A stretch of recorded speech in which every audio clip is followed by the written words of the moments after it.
함께 찬양하겠습니다. 찬송가 91장입니다. 찬송가 91장 함께 찬양하겠습니다.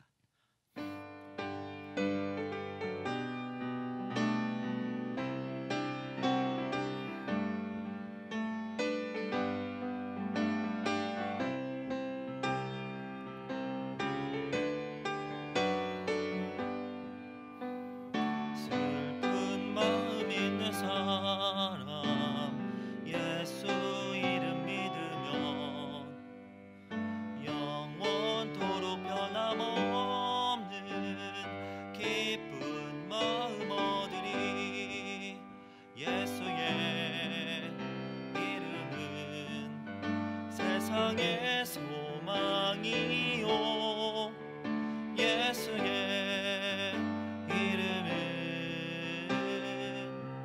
전국의 기쁨일세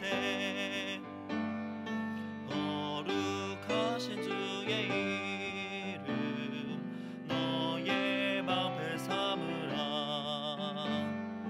환난 시험 당할 때에 주께 기도드려라 예수의 이름은 세상의 소망이요 예수의 이름은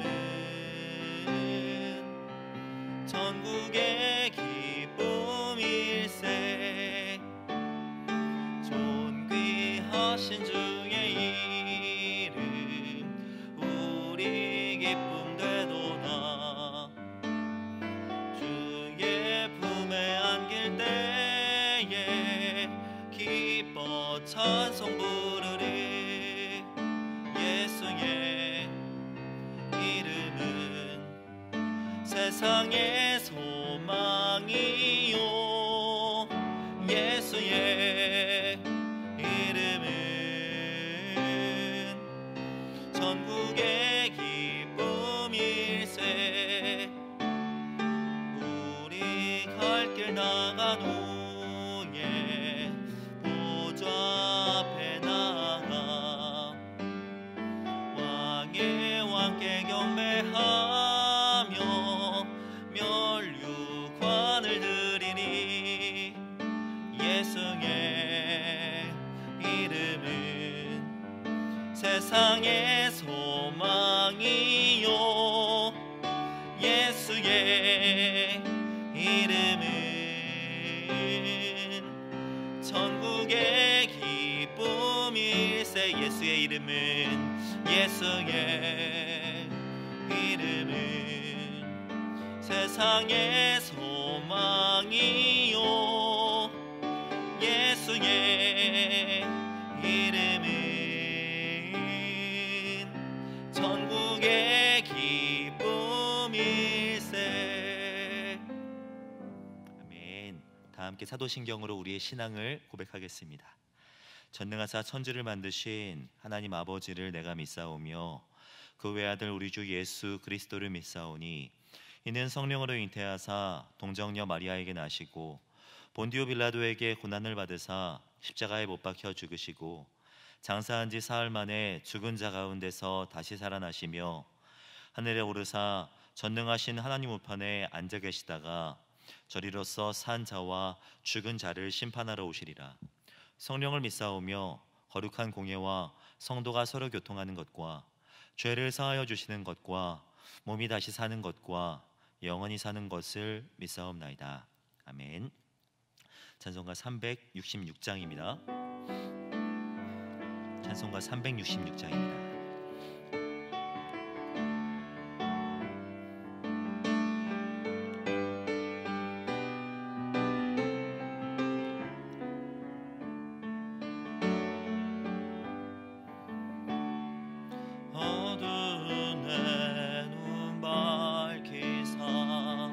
진리를 보게 하소서 진리의 열쇠 되게 주사 참 빛을 찾게 하소서 깊으신 뜻을 알고자 엎드려 기다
차가운 내 맘 녹여주사 사랑을 하게 하소서.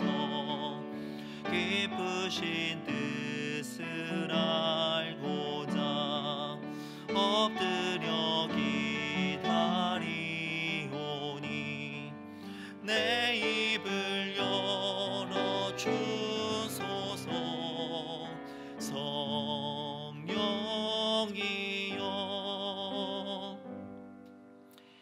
이 시간 안미경 피택 권사님 대표로 기도해 주시겠습니다.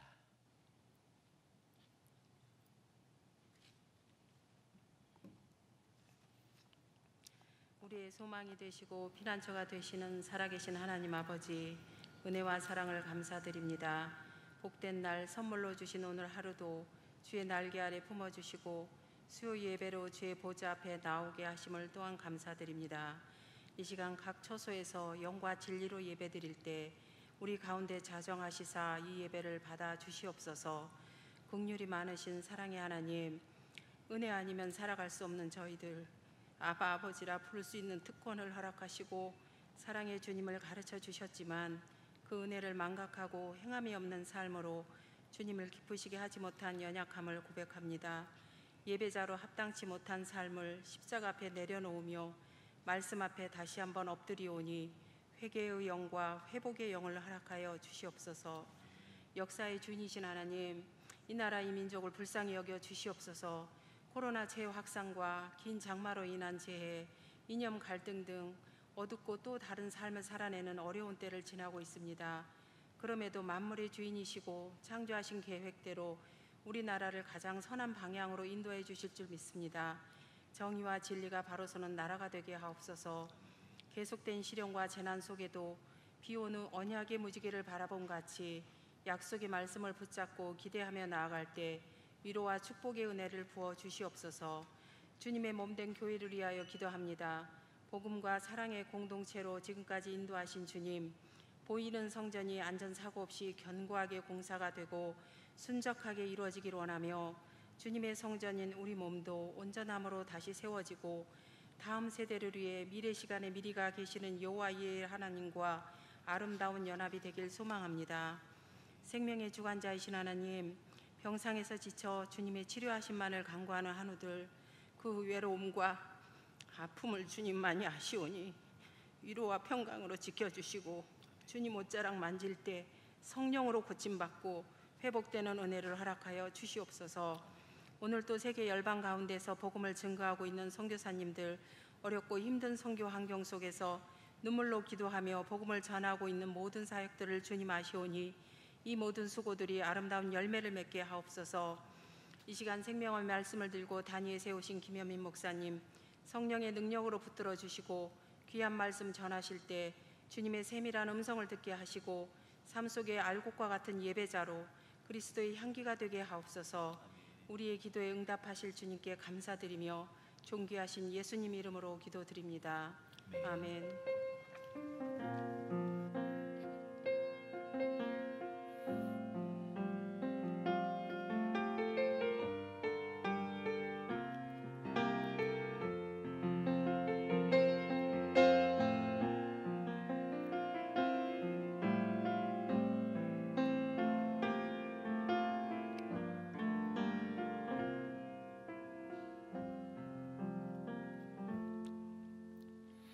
우리가 오늘 함께 나눌 말씀은 데살로니가 후서 1장 말씀입니다.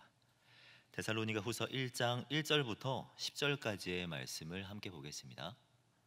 데살로니가 후서 1장 1절부터 10절까지의 말씀입니다. 다 찾으신 줄 알고 한 절씩 교독하겠습니다. 제가 먼저 읽겠습니다.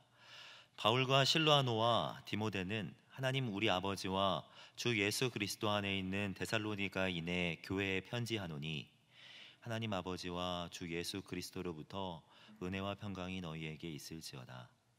형제들아, 우리가 너희를 위하여 항상 하나님께 감사할지니 이것이 당연함은 너희의 믿음이 더욱 자라고 너희가 다 각기 서로 사랑함이 풍성함이니 그러므로 너희가 견디고 있는 모든 박해와 환난 중에서 너희 인내와 믿음으로 말미암아 하나님의 여러 교회에서 우리가 친히 자랑하노라. 이는 하나님의 공의로운 심판의 표요 너희로 하여금 하나님의 나라에 합당한 자로 여김을 받게 하려 함이니 그 나라를 위하여 너희가 또한 고난을 받았느니라. 너희로 환난을 받게 하는 자들에게는 환난으로 갚으시고 환난을 받는 너희에게는 우리와 함께 안식으로 갚으시는 것이 하나님의 공이시니 주 예수께서 자기의 능력의 천사들과 함께 하늘로부터 불꽃 가운데에 나타나실 때 하나님을 모르는 자들과 우리 주 예수의 복음에 복종하지 않는 자들에게 형벌을 내리시리니 이런 자들은 주의 얼굴과 그의 힘의 영광을 떠나 영원한 멸망의 형벌을 받으리로다. 그날에 그가 강림하사 그의 성도들에게서 영광을 받으시고 모든 믿는 자들에게서 놀랍게 여김을 얻으시리니 이는 우리의 증거가 너희에게 믿어졌음이라. 아멘. 교회 소식을 말씀드립니다. 성전 보수공사가 진행되고 있습니다. 안전사고 없도록 보수공사가 아름답고 견고하게 진행될 수 있도록 기도해 주시고 성전된 우리 자신도 하나님 앞에서 온전함으로 다시 세워지는 은혜를 누리는 기간이 될 수 있도록 기도해 주시기를 부탁드립니다. 오늘부터 모든 예배는 온라인으로 전환되었습니다. 가정에서 유튜브나 교회 홈페이지를 통하여서 예배를 해 주시기를 부탁드립니다. 다음 세대도 온라인으로 예배합니다. 이번 주 주일부터 어린이 부서는 10시, 청소년 부서는 오후 1시에 예배합니다. 동일하게 교회 홈페이지 채널 2번을 통하여서 예배해 주시기를 부탁드립니다. 어느 곳에 거하든지 신령과 진리로 예배하는 우리 성도님들이 되주시기를 부탁드립니다. 교회 공동의 기도 제목을 가지고 함께 기도하겠습니다. 8.15 광복 75주년에 감사와 찬양을 드리며 한라에서 백두까지 복음의 자유와 하나님 나라의 가치가 실현되게 하소서. 집중폭우로 가족과 삶의 터전을 잃어버린 수재민들을 위로하시고 재난복구가 신속하게 이루어지게 하소서. 교회 등록한 새 교우 가족들이 복음과 사랑 안에 뿌리를 내리고 공동체의 축복을 차고 넘치게 받게 하소서. 마지막으로 북한에서 억울하게 복역 중인 대한민국 국민 김정욱, 김국기, 최춘길, 김원호, 고현철, 함진우님이 조속히 석방되어 가족의 품으로 돌아오게 하소서. 이 기도 제목 붙들고 함께 기도하며 나아가겠습니다. 사랑하는 많으신 하나님 아버지 은혜 참으로 감사드립니다. 우리를 붙들어 주셔서 인도하시고 주님의 은혜 가운데 주님의 그 품 안에 우리를 품어주시는 것 참으로 감사드립니다. 하나님 이 시간 예배하며 나아갈 수 있도록 인도하신 것 정말 감사드립니다. 어느 곳에 거하든지 어떤 상황에 처해 있든지 예배하는 것은 놓지 말게 하시고 주님만을 예배하며 신령과 진리로 예배하며 나아갈 수 있는 우리 모두가 되게 하여 주시옵소서. 8.15 광복 75주년을 허락하여 주신 것 정말 감사드립니다. 한라에서 백돌까지 세계와 열방까지 복음의 자유와 하나님 나라의 가치가 실현되게 하여 주시옵소서. 집중폭우로 가족과 삶의 터전을 잃어버린 수재민들을 기억하여 주시고 위로하여 주시며 재난복구가 신속하게 이루어질 수 있도록 주님 역사하여 주시옵소서. 우리 가운데 세교를 허락하여 주셔서 참으로 감사드립니다. 주님의 은혜 안에서 온전하게 성장을 이루어갈 수 있도록 주님 역사하여 주시옵소서.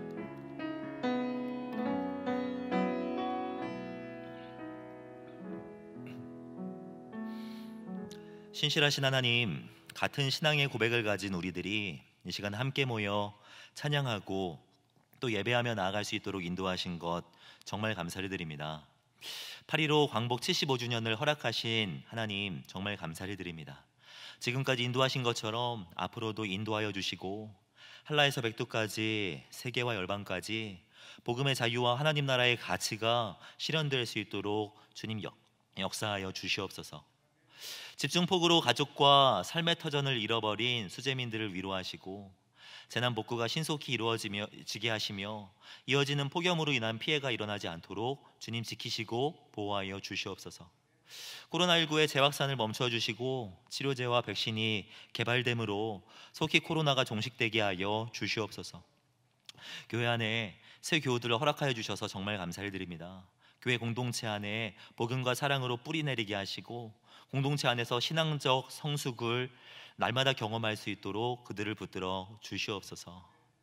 북한에서 억울하게 복역 중인 국민들이 있습니다. 지켜주시고 조속히 석방되어 가족의 품으로 돌아올 수 있도록 주님 역사하여 주시옵소서. 주님, 이 시간 우리가 함께 말씀을 나누려고 합니다.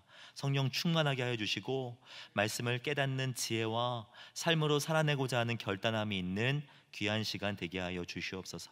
그렇게 인도하실 주님을 기대하오며 살아계신 주 예수 그리스도의 이름으로 기도드립니다. 아멘. 세상에는 참 많은 인사말이 있습니다. 성경에도 자주 등장하는 인사말이 있습니다. 구약은 샬롬, 즉 이 평강을 의미하는 인사말이 있고, 신약에는 카리스라고 해서 은혜, 기쁨이라고 하는 의미의 인사말이 있습니다. 바울은 교회에 편지할 때마다 이 두 단어를 가지고 인사말을 전했습니다. 오늘 본문의 2절을 보시면 하나님 아버지와 주 예수 그리스도로부터 은혜와 평강이 너희에게 있을지어다 라고 인사하고 있는 것을 볼 수가 있습니다. 바라기는 이 시간 함께 예배하시는 사랑하는 성도님들의 가정과 우리 교회 가운데 하나님과 예수 그리스도로부터 은혜와 평강, 이 평강과 은혜가 풍성하기를 소원합니다. 사랑하는 성도 여러분, 명절하면 무엇이 떠오르십니까? 명절하면 가족들과 함께 하는 시간, 맛있는 음식도 생각이 나지만 저는 모래판 위에 삿발을 잡고 힘 겨루는 장사들의 모습이 생각이 납니다. 설이나 추석이 되면 늘 명절 장사 씨름 대회를 하곤 하지요. 저는 어려서부터 명절이 되면 가족들이 함께 모여 앉아서 이 씨름 경기를 봤던 기억이 있습니다. 우리 주변에 많은 스포츠들이 있지만 이 씨름도 정말 흥미롭습니다. 거구의 장사들이 그 짧은 시간 동안 발과 손기술 등을 사용하면서 상대를 모래밭에 넘어뜨립니다. 기술로는 안다리, 밭다리, 배지기, 되치기 등의 기술은 물론이고 뒤집기와 같은 화려한 기술이 탄성을 자아내게 하기도 하지요. 그런데 씨름판에서 가장 많이 사용하는 기술은 의외로 버티기라고 합니다. 힘이 막상막하인 상대방과 삿발을 잡고 서로의 허점이 보일 때까지 버티는 과정 말입니다. 그 과정이 아무렇지도 않아 보이지만 선수들은 비짓땀을 흘려가며 견디어냅니다. 이 지루해 보이는 버티기의 과정을 잘 이겨낸 선수가 화려한 기술을 선보일 기회를 얻게 되고 승리의 기쁨도 맛보게 되는 것입니다. 우리는 여기에서 중요한 신앙적인 교훈을 얻습니다. 화려한 기술을 선보일 기회와 승리의 기쁨을 얻기 위해 비짓땀을 흘려가며 버티는 과정이 필요하듯이 하나님께서 허락하신 중한 영광을 얻기 위해 지금의 삶을 절제하며 살아내는 것, 비짓땀이 나는 매일의 삶이지만 버티어내는 것, 이것은 매우 가치 있는 일이며 반드시 필요한 과정이라는 것입니다. 오늘 본문에서 바울이 성도들에게 던지고 싶었던 메시지도 이와 비슷합니다. 오늘 우리가 함께 읽은 데살로니가 후서는 데살로니가를 향한 바울의 두 번째 편지입니다. 잘 아시겠지만 데살로니가 교회는 바울이 2차 전도 여행 때 세운 교회입니다. 바울이 데살로니가 지역에서 복음을 증거했고 이방인을 중심으로 회심의 역사가 일어나게 되지요. 하지만 바울은 유대인들의 방해와 간섭으로 인하여서 급히 이곳을 피해야만 했고, 바울은 이 교회에서, 이 지역에서 6개월도 사역하지 못한 채 이 데살로니가 지역을 떠나게 됩니다. 바울은 어쩔 수 없이 이 지역을 떠나지만 교회를 향한 걱정은 분명했을 것입니다. 그러나 놀랍게도 시간이 지나 이 데살로니가 교회의 소식을 듣고 보니 그들의 성도됨이, 그들의 신앙생활이 너무나도 모범적이었다는 것을 소식으로 듣게 되죠. 데살로니가전서 1장 3절을 보면 그 교회에 대해서 이렇게 설명합니다. 너희의 믿음의 역사와 사랑의 수고와 우리 주 예수 그리스도에 대한 소망의 인내를 우리 하나님 아버지 앞에서 끊임없이 기억함이니 라고 말씀하고 있습니다. 믿음, 소망, 사랑은 성도에게 반드시 있어야 하는 모습입니다. 그런데 데살로니가 교회 성도들의 모습을 통하여서 믿음의 역사, 사랑의 수고, 그리고 소망으로 인한 인내가 나타나고 있었다는 것입니다. 첫 번째 편지의 목적은 이런 성도들을 격려하면서 신앙생활의 전반적인 부분에 대한 가르침을 주는 것이었을 것입니다. 하지만 두 번째 편지의 목적은 다릅니다. 사실 데살로니가를 향한 두 번째 편지는 되게 긴박한 그런 느낌으로 쓰여진 것을 볼 수가 있습니다. 첫 번째 편지를 쓰고 얼마 지나지 않아서 급하게 두 번째 편지를 기록했다는데 많은 학자들은 동의합니다. 이렇게 급하게 편지를 쓴 이유가 무엇입니까?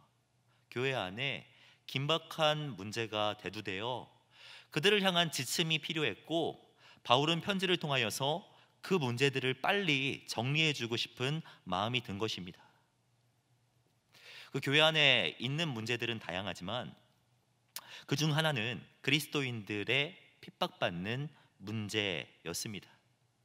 그리스도를 믿고 예수 그리스도로 말미암아 회심하게 되었는데, 그 회심으로 말미암아 여러 가지 핍박과 박해들이 생기게 된 것이죠. 뿐만 아니라 그 박해와 핍박으로 말미암아 생명을 잃는 그리스도인까지 생기게 된 것입니다. 이 소식을 들은 바울은 그리스도인이 당하는 핍박에 대한 가르침을 주어야겠다라고 생각을 했을 것이고, 그 가르침이 오늘 우리가 함께 읽은 본문의 말씀이라고 할 수 있겠습니다. 우리는 오늘 본문을 통하여서 그리스도인의 핍박에 대한 몇 가지 가르침을 얻을 수가 있는 것이죠. 그리스도인의 핍박에 대한 우리가 알아야 할 메시지 첫 번째는 무엇이냐면, 그리스도인의 고난은, 그리스도인의 핍박은 필연적이며 그 고난을 통하여서 하나님 나라는 드러난다는 것입니다. 바울은 데살로니가에 보내는 두 번째 편지를 이렇게 시작합니다. 3절을 보시면, 형제들아 우리가 너희를 위하여 항상 하나님께 감사할지니 이것이 당연함은 너희의 믿음이 더욱 자라고 너희가 다 각기 서로 사랑함이 풍성함이니, 그러므로 너희가 견디고 있는 모든 박해와 환난 중에서 너희의 인내와 믿음으로 말미암아 하나님의 여러 교회에서 우리가 친히 자랑하노라 라고 말씀하고 있죠. 데살로니가의 상황은 앞서 말씀드린 것처럼 그리 좋은 상황은 아니었습니다. 본문은 그들이 모든 박해와 환난 중에 있었다라고 말하고 있습니다. 그들이 어떤 박해와 환난을 받았는지 본문은 설명하고 있지 않지만, 바울이 먼저 경험했듯이, 그리고 데살로니가 전설을 통해서 우리가 알 수 있듯이 그들은 유대인들로부터 핍박이 있었을 것이고 사회적인 따돌림을 받았을 것입니다. 그런데 놀라운 것은 이러한 상황 속에서 믿음으로 열심히 견뎌내고 있는 이 성도들에 대한 바울의 반응은 감사와 자랑이었다는 것입니다. 본문 3절을 보면 너희를 위하여 항상 하나님께 감사할지니 라고 고백하고 있고, 4절을 보면 하나님의 여러 교회에서 우리가 친히 자랑하노라 라고 말하고 있습니다. 물론 여기에서 말하는 이 바울의 감사와 자랑은 환난 중에서도 인내와 믿음으로 버티고 있는 성도에 대한 감사와 자랑이었을 것입니다. 하지만 그렇다고 해도 힘들어하고 있는 이들에게 편지하면서 첫 번째 반응으로 감사하고 있는 것, 자랑하고 있는 것은 일반적인 것은 아닙니다. 일반적으로 장례식장에서 감사할 수 없고 아무것도 없는데 자랑할 수 없습니다. 장례식장에서 감사합니다라고 하는 표현은 신뢰가 되는 표현이고, 큰 사고로 건강을 잃은 사람이 간신히 버티고 있는 것을 보며 자랑하는 사람은 그 누구도 없습니다. 그렇다면 바울의 이런 표현은 어떻게 해석하는 것이 맞습니까? 바울의 실수입니까? 바울은 다른 사람의 아픔을 공감하는 능력이 떨어지는 사람인 것입니까? 그렇지 않습니다. 바울에게 있어서 박해와 환난은 실패와 치부가 아니고 성도들에게 마땅히 나타나야 하는 필연적인 것이며 지극히 일반적인 것으로 볼 수 있는 것이죠.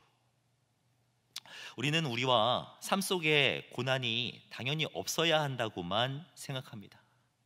우리는 당연히 건강해야 하고 당연히 평안해야 한다라고 생각합니다. 그러나 바울은 아니었다는 것입니다. 핍박이 없는 것이 일반적인 것이 아니라 핍박이 있는 것이 일반적인 것이었다는 것입니다. 적어도 바울에겐 말입니다. 물론 여기서 말하는 어려움은 일상에서 겪는 포괄적인 의미에서의 어려움은 아닙니다. 본문에서 말하는 박해로 번역된 이 단어는 그리스도를 믿는다는 것 때문에, 예수님 때문에 성도에게 가해지는 모욕을 가리키는 것이며, 여기에서 환난으로 번역된 이 단어는 삶의 공경을 나타내는 단어입니다. 무슨 말이냐면 여기에 있는 이 환난과 박해, 이 박해와 환난은 복음으로 말미암아 받게 되는 박해를 말하며 그리스도인이기 때문에, 성도이기 때문에 겪게 되는 곤경을 말합니다. 바울은 이것이 필연적이라고 이해하고 있다는 것이죠. 그리스도인의 고난에 대한 바울의 생각을 분명하게 알 수 있는 본문이 있는데요, 로마서 8장을 보면 이렇게 고백합니다. 자녀이면 또한 상속자, 곧 하나님의 상속자요 그리스도와 함께한 상속자니 우리가 그와 함께 영광을 받기 위하여 고난도 함께 받아야 할 것이니라 라고 말씀하고 있죠. 성도가 되었다는 것은 칭의를 받았다는 것이고 양자가 되었다는 것을 말합니다. 이 말은 우리의 신분이 바뀐 것이고 우리의 소속이 바뀐 것을 의미합니다. 우리의 삶의 방향이 바뀐 것이고 삶을 컨트롤하는 규율이 바뀐 것을 의미하는 것입니다. 어제와 동일한 오늘을 맞이하게 되지만 완전히 다른 삶을 살아내야 하는 것이 성도의 삶입니다. 이렇게 보았을 때 성도로서 이 세상을 살아가면서 불편하고 어려움이 있는 것은 당연히 나타나야 하는 현상인 것이죠. 해외를 나가보면 여러 어려움들이 있습니다. 코로나로 인하여서 해외여행을 못 나가는 아쉬움이 있는데, 해외에 나가면 여러 가지 불편함이 있지만 그 중에서 언어에 대한 불편함, 문화에 대한 불편함입니다. 그 중에서 또 하나의 불편함이 있다면 나라마다 법률이 다르기 때문에 겪게 되는 어려움과 불편함이 있습니다. 예를 들면 그런 겁니다. 우리나라는 음주운전을 완전히 금하고 있지만 음주운전이 어느 정도 허용된 나라가 있어요. 코스타리카라는 나라를 가면은 운전을 하면서 간단한 맥주를 마시는 게 허용된다고 합니다. 반대로 우리나라에서는 허용을 하지만 해외에 나가면은 그런 것들을 제한하는 나라가 있습니다. 예를 들면 미국의 샌프란시스코에 가면은 비둘기에게 먹이 주는 것 있지 않습니까? 이것이 금지되어 있고, 싱가포르에 가서 싱가포르 도시 내에서 껌 씹다가 걸리면 약 80만 원 정도 되는 그런 벌금을 내야 될 수도 있다라고 합니다. 제가 나라별로 다른 법률 때문에 어려움을 겪었던 적이 있는데요, 2년 전에 저희 10대들을 데리고 유럽에 미션 트립을 갔을 때입니다. 승합차를 가지고 이제 아이들을 태우고 곳곳을 다니게 되었는데, 독일의 하이델베르그라는 곳에 도착할 때 일어난 일입니다. 하이델베르그 신앙 고백문이 작성된 곳이고, 종교개혁에 대한 자신의 신학적 입장을 루터가 밝힌 곳으로 유명한 하이델베르그이지요. 승합차를 가지고 하이델베르그에 도착해가지고 거기서 이제 학생들을 먼저 내려주었습니다. 그리고 저는 이제 공영 주차장에다가 자연스럽게 승합차를 주차하고 가가지고 성 위에 올라갔다가 내려왔습니다. 그런데 정말 이상하게도 주차를 잘 했는데 범칙금이 부과가 된 거예요. 이게 무슨 일이지 해가지고 가서 이제 물어봤습니다. 잘 안 되는 언어로 가서 물어봤더니, 이 하이델베르그라고 하는 이곳은, 독일은요 유명한 관광지, 특히 유적지와 같은 곳에서 경관을 위해서, 그러니까 뷰를 위해서 이 승용차는 주차할 수 있는데 승합차는 주정차할 수 없다는 규칙이 있는 거죠. 제가 이걸 모르고 가서 주차해가지고 엄청나게 큰 벌금을 냈다는 거 아닙니까? 나라가 바뀌면요, 그 나라에 맞는 삶의 규범이 있고, 나라가 바뀌면 그 나라에 부합한 그 규칙이 있습니다. 성도가 되었다는 것은 새롭게 하나님의 나라의 백성이 되었다는 것이고, 이제는 하나님 나라의 법칙에 따라서 살아야 한다는 것을 의미합니다. 우리는 이 땅에서 하나님 나라를 살아내야 하는 사람이 맞다는 것입니다. 신앙생활이 어려운 이유가 무엇입니까? 한국이라는 땅에서, 한국이라는 나라에서 살면서 하나님 나라를 살아내야 하기 때문에 어려운 것이고요, 하나님 나라를 살아내야 하는 성도가 이 땅을 살면서 어려움과 난감함을 마주하는 것은 필연적인 것입니다. 그리스도인에게 복음으로 인한 박해와 환난이 있는 것, 하나님 나라를 살아내면서 마주하게 되는 어려움이 있는 것은요, 당황스러운 것이 아니라 하나님 나라를 드러내기 위한 방편이 되는 것입니다. 바울은 분명하게 이야기합니다. 5절을 보면 이는 하나님의 공의로운 심판의 표요 너희로 하여금 하나님의 나라에 합당한 자로 여김을 받게 하려 함이니 그 나라를 위하여 너희가 또한 고난을 받느니라 라고 말입니다. 공의로운 심판의 표란 공의로운 하나님을 증명하는 것을 말하며, 하나님 나라에 합당한 자란 하나님 나라와 부합한 사람이라는 말입니다. 성도의 삶의 궁극적인 지향점은 세상 속에 하나님 나라를 드러내는 것입니다. 그런데 세상 속에 하나님 나라를 드러내는 방법이 무엇이라고 말합니까? 환난 중에 인내하는 것. 5절의 표현을 그대로 따르면 그 나라를 위하여 고난을 받는 것, 그 나라를 위하여 고난임에도 불구하고 그대로 감수하는 것, 이것을 통하여서 하나님 나라를 드러낼 수 있다라고 사도 바울은 이야기합니다. 기도해 주셔서 코로나 상황 속에서도 여름 성경학교를 은혜 중에 잘 마쳤습니다. 중고등부도 성경학교를 구성하면서 3주 동안 주일을 할애해서 주일에 있는 시간을 통하여서 성경학교를 은혜 주게 마쳤죠. 익숙한 자리에 익숙한 시간에 하는 성경학교이기 때문에 중고등부에서는 뭔가의 특별함을 위해서 3주 차에 이제 간증 시간을 마련했습니다. 이 만화가 최철규 집사님이라고 하는 분을 초청해서 간증을 들었죠. 엄청나게 은혜가 됩니다. 간증이 확실한 분이세요. 그는 모태신앙으로 믿음의 어머니 아래에서 성장하였습니다. 그러나 늦은 나이까지 예수님을 믿지 못했다고 합니다. 성장한 그는 만화가로서 당시 최고의 권위를 가지고 있었던 이현세 만화가 밑에서 일하면서 그에게 인정받고 있었습니다. 그러던 중 20대의 나이에 농흉이라는 폐병에 걸렸습니다. 의사는 말했습니다. 수술을 해도 죽고 수술을 안 해도 죽는다라고 이야기했습니다. 그는 그 이야기를 듣고 어린 시절 어머니가 자기를 위해서 계속해서 기도해 주었던 것이 생각나서 어머니의 기도의 모습을 따라 기도하기 시작합니다.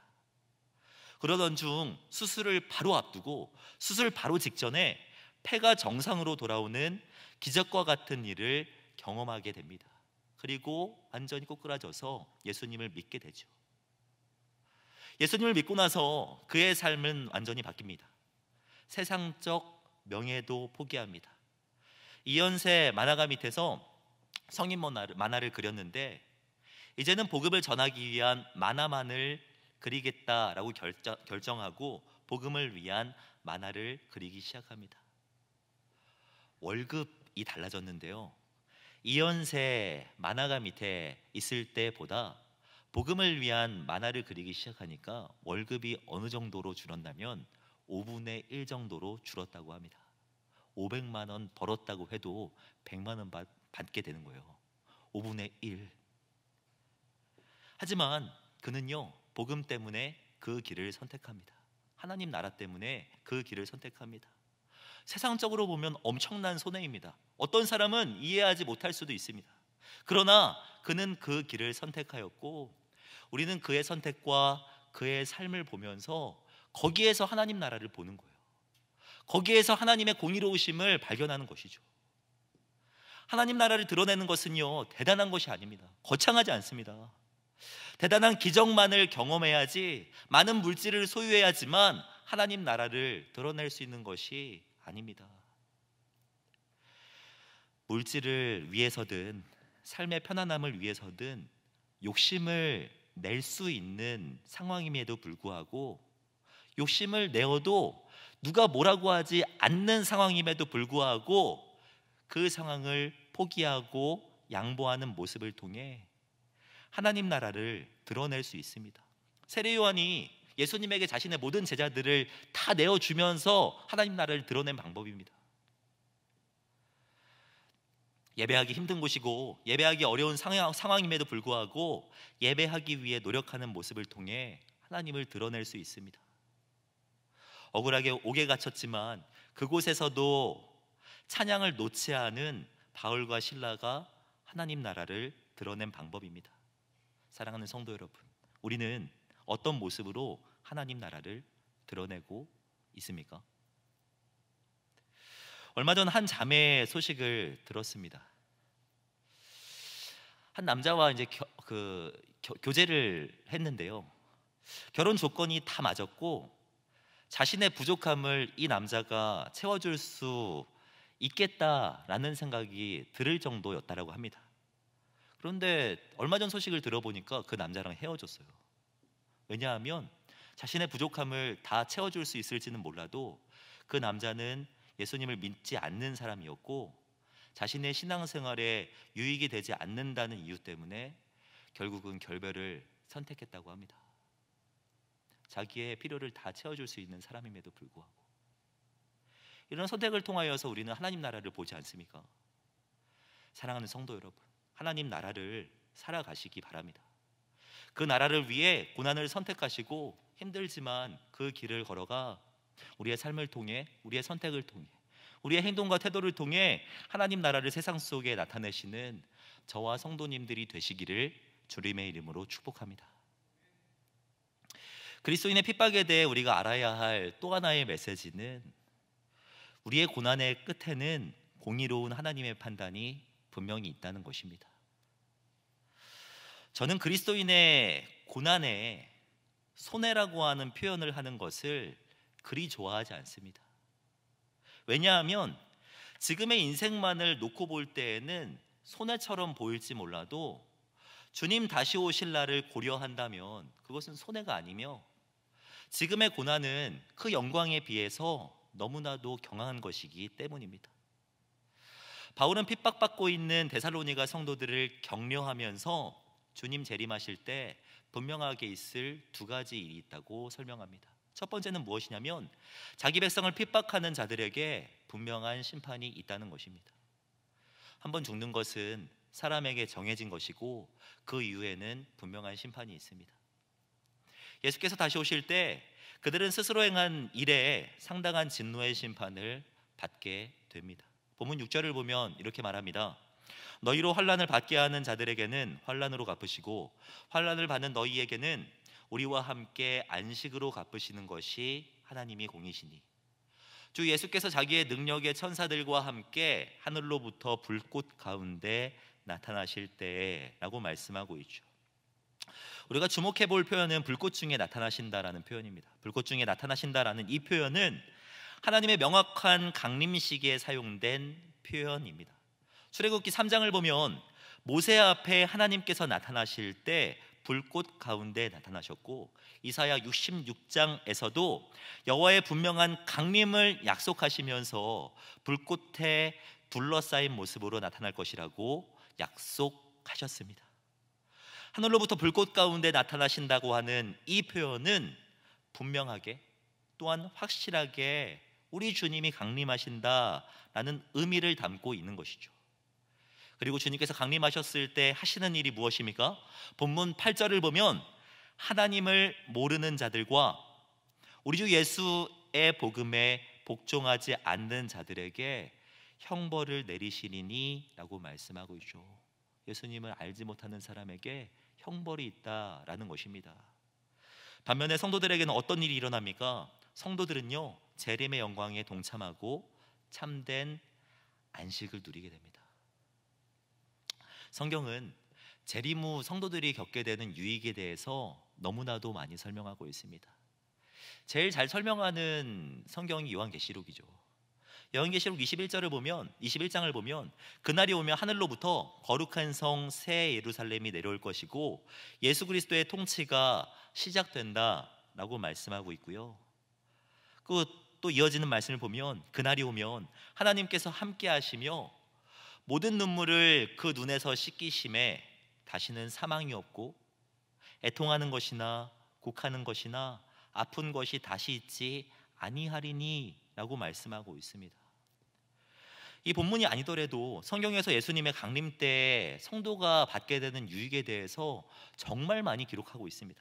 하지만 오늘 본문에 기록된 바울의 표현에 오늘은 집중해 보길 원합니다. 오늘 바울은 어떻게 고백합니까?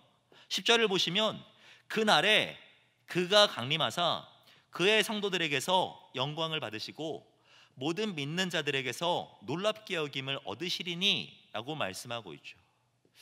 먼저는 예수 그리스도께서 강림하실 때 예수 그리스도는 영광을 받으신다는 것입니다. 저는 이 말씀을 읽으면서 다시금 제 안에 막 기대하는 마음이 생기기 시작했습니다.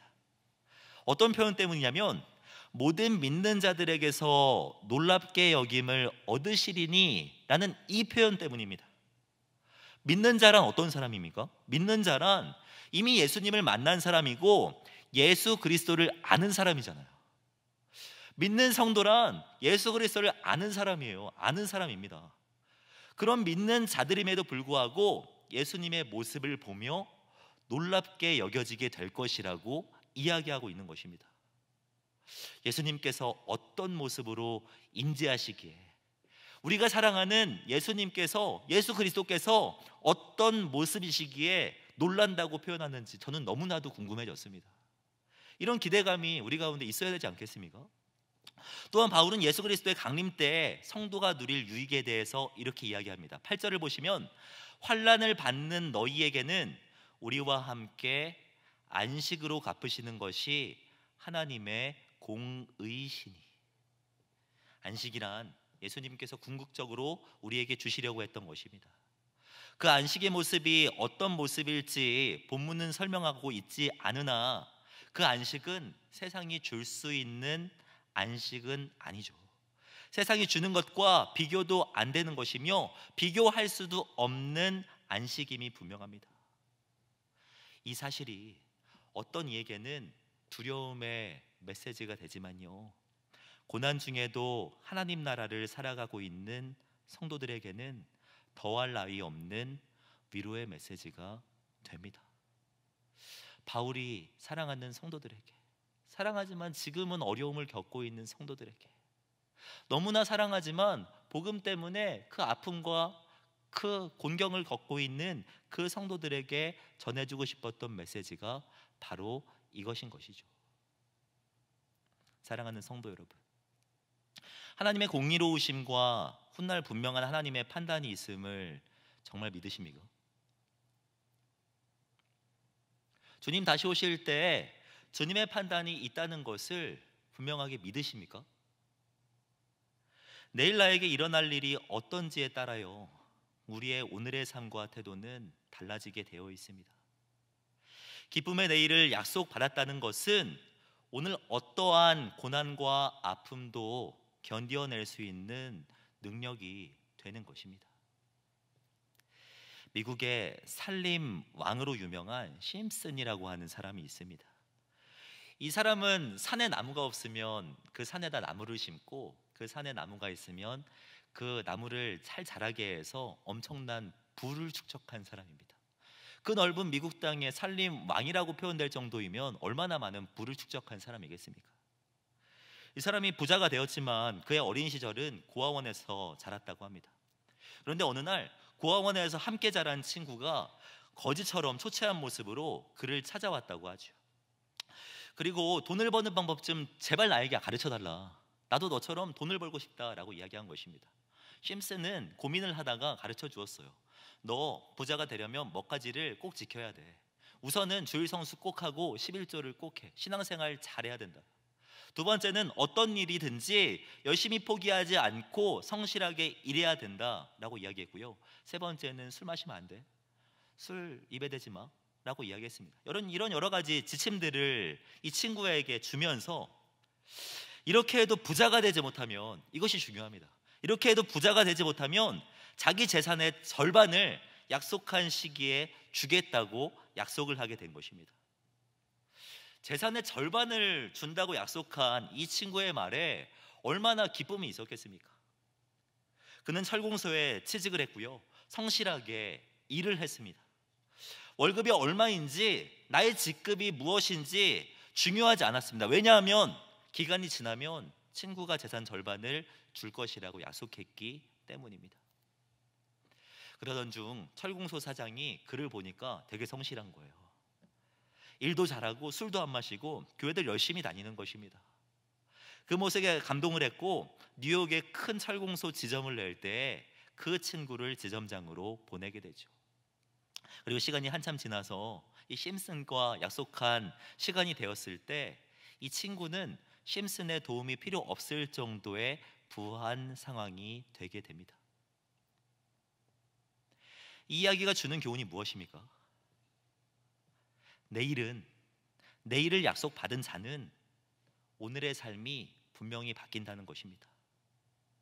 공장에서 일을 하면서 좋은 일만 있었겠습니까? 힘든 일이 분명히 있었을 것입니다. 그러나 버텨낼 수 있었습니다. 왜냐하면 버텨내면 재산의 반을 준다는 친구의 약속이 있었기 때문입니다. 그리스도인의 인생이 이와 유사하다라고 생각합니다. 우리는 내일을 약속받은 사람들입니다. 이 땅에서 약속을 바라보며 신앙생활을 하고 예배도 하고 주어진 곳에서 성실하게 일을 합니다. 이러한 삶 속에 힘든 일이 분명히 있습니다. 그러나 우리는 괜찮습니다. 왜냐하면 약속이 있기 때문입니다. 심프슨의 이 친구와 달리 약속을 바라보고 오늘을 성실하게 살아도 가난할 수 있고요, 나의 삶은 큰 산보다 저기 오름직한 동산 정도만 될 수도 있습니다. 신앙생활을 정말 열심히 하고 하나님 앞에 온전하게 살았지만 평탄한 길이 아니라 자갈밭과 같은 길만 걸을 수도 있습니다. 그러나 괜찮은 이유가 무엇입니까? 주님 다시 오실 약속 때문입니다. 사랑하는 성도 여러분, 우리의 인생은 녹록지 않을 수 있습니다. 아니, 그리스도인의 삶은 녹록지 않습니다. 예수님을 믿어도 고난당할 수 있으며 예수님을 믿기 때문에 고난당할 수 있습니다. 그러나 괜찮은 이유가 무엇입니까? 요한 1서 말씀에서 그 이유에 대해서 이렇게 설명합니다. 우리가 지금은 하나님의 자녀라 장래에 어떻게 될지는 아직 나타나지 아니하였으나 그가 나타나시면 우리가 그와 같을 줄을 아는 것은 그의 참모습 그대로 볼 것이기 때문이다 라고 말씀합니다. 우리가 인내할 수 있는 것은 소망이 될 만한 어떤 것을 손에 쥐고 있기 때문이 아닙니다. 소망이신 예수 그리스도를 내 안에 품고 있기에 우리는 인내할 수 있는 것입니다. 우리는 주님 앞에 서게 될 것이고 그의 참 모습 그대로 보게 될 것입니다. 이 믿음을 가지고 살아갈 때 우리는 버티고 인내할 수 있는 것이죠. 이것을 믿는 믿음이 저와 성도님들 가운데 함께 하기를 바랍니다. 이 믿음을 가지고 인내하시며 주님 앞에 설 그때까지 힘들더라도 공경이 있을지라도 때로는 지칠더라도 이 믿음 붙들고 날마다 믿음으로 승리하시는 저와 성도님들이 되시기를 주님의 이름으로 축복합니다. 기도하겠습니다. 사랑과 은혜가 많으신 하나님, 우리에게 말씀하시고 가르쳐 주시고 또 말씀으로 우리를 위로하여 주신 것 정말 감사를 드립니다. 복음으로 말미암아 거듭나게 하시고 주님 나라를 살아가게 하신 은혜에 정말 감사를 드립니다. 우리 앞에 도래할 그 나라, 사랑하는 주님을 배울 그때를 기억하며 매일매일을 살아가는 우리들이 되게 하여 주시옵소서. 그렇게 인도하실 주님을 기대하오며 주 예수 그리스도의 이름으로 기도드립니다. 아멘. 우리 찬송가 486장 하나님께 올려드리겠습니다. 찬송가 486장입니다.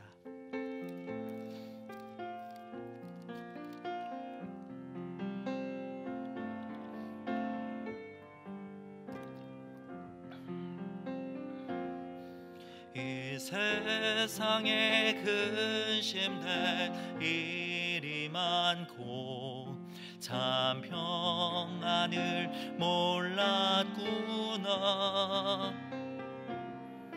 내 주 예수 나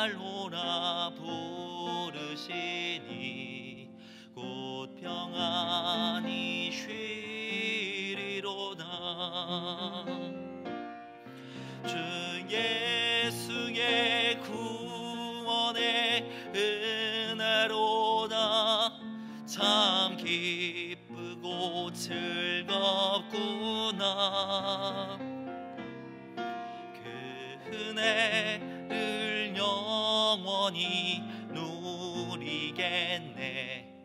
곧 평안히 쉬리로다. 이 세상에 곤고한 일이 많고 참 쉬는 날 없었구나. 내 주 예수 날 사랑하시오니 곧 평안히 쉬리로다. 주 예수의 구원의 은혜로다. 참 기쁘고 즐겁구나. 긴 해를 영원히 누리겠네. 곧 평안히 쉬리로다. 이 세상에 죄악된 일이 많고 참 죽을 일 쌓였구나. 내 주 예수 날 건져 주시오니 곧 평안히 쉬리로다. 주 예수의 구원의 은혜로다. 참 기쁘고 즐겁구나. 긴 해를 영원히 누리겠네. 곧 평안히 쉬리로다. 신앙생활을 하면서 우리를 힘들게 하는 요소들 중 하나는 이 세상을 살면서 나를 근심되게 하는 일들이 너무나도 많다는 것입니다. 인생의 수많은 근심을 우리가 무엇으로 이겨낼 수 있겠습니까? 우리의 소망은 오직 예수 그리스도밖에 없습니다. 이 시간 기도하실 때 우리 안에 믿음을 허락해 달라고 기도하면 좋겠습니다. 주님 나라를 바라볼 수 있는 그 믿음, 영원히 평안을 누리게 하실 그분을 향한 굳건한 믿음을 허락해 달라고 기도하며 나아갔으면 좋겠습니다.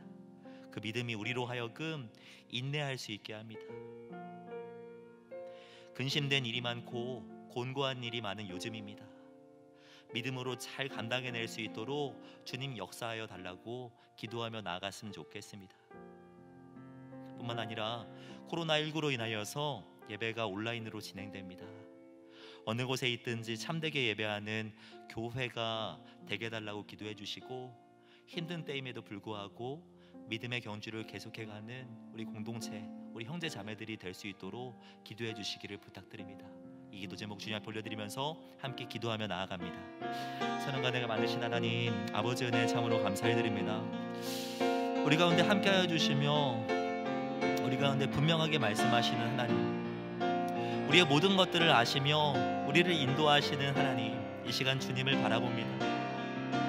우리의 삶을 인도하시는 주님을 바라보며 그 믿음 가운데 살아가는 우리들이 되게 하여 주시옵소서. 곤고한 일 많습니다. 우리 가운데 힘든 일 많습니다. 죄악된 일도 많고 근심할 수밖에 없을 것 같은 그런 일도 있습니다. 하나님, 그럼에도 불구하고 잘 견디어내게 하여 주시옵소서. 그 영광을 바라보며 잘 버텨내는 우리들이 되게 하여 주시옵소서. 무엇보다 비교할 수 없는 주님의 영광을 바라보며 오늘의 삶을 잘 살아내는 우리들 되게 하여 주시옵소서. 무엇과도 바꿀 수 없는 성도의 가치, 예배자의 그 삶과 성도의 삶을 매일같이 살아낼 수 있는 우리들이 될 수 있도록 인도하여 주시옵소서. 오늘 잘 버티고 잘 참아냄으로 말미암아 주님의 칭찬과 격려를 받는 우리들이 될 수 있도록 주님 역사하여 주시옵소서. 사랑과 은혜가 많으신 하나님 감사드립니다. 우리로 자녀되게 하시고 하나님 나라의 백성 삼아 주신 은혜에 감사를 드립니다. 우리에게 허락하신 내일의 소망이 있음을 기억하며 살아가는 우리들이 되게 하여 주시옵소서. 우리의 삶 속에 복음으로 인한 곤경이 있고 주의 나라 백성이기에 마주해야 하는 어려움이 있습니다. 성도로서의 사명임을 기억하며 잘 감당해낼 수 있도록 주님 역사하여 주시옵소서. 평안히 쉬게 하시고 주님 영광 받으실 그날을 신뢰하며 매일의 삶 속에서 승리하는 우리 교회가 되게 하여 주시옵소서. 코로나19로 힘든 때를 지나고 있습니다. 재확산을 멈춰 주시고 속히 치료제와 백신이 개발되어 이 모든 것들이 종식되게 하여 주시옵소서. 그날까지 믿음의 경주를 감내하는 우리들이 되게 하시고 이 시련, 이 훈련을 바탕으로 하여금 주님 다시 오실 그날까지 인내의 삶을 더욱 잘 살아내는 우리 교회가 되게 하여 주시옵소서. 그렇게 인도하실 주님을 기대하오며 이 모든 말씀 주 예수 그리스도의 이름으로 기도하오며 지금은 우리 주 예수 그리스도의 은혜와 하나님의 사랑과 성령님의 함께하심과 교통하심이 믿음으로 인내하며 소망 가운데 지금을 살아내기로 결단하는 사랑하는 모든 성도님들의 머리 위에, 사랑하는 교회와 가정 위에 이제로부터 영원토록 함께 있을지어다. 아멘.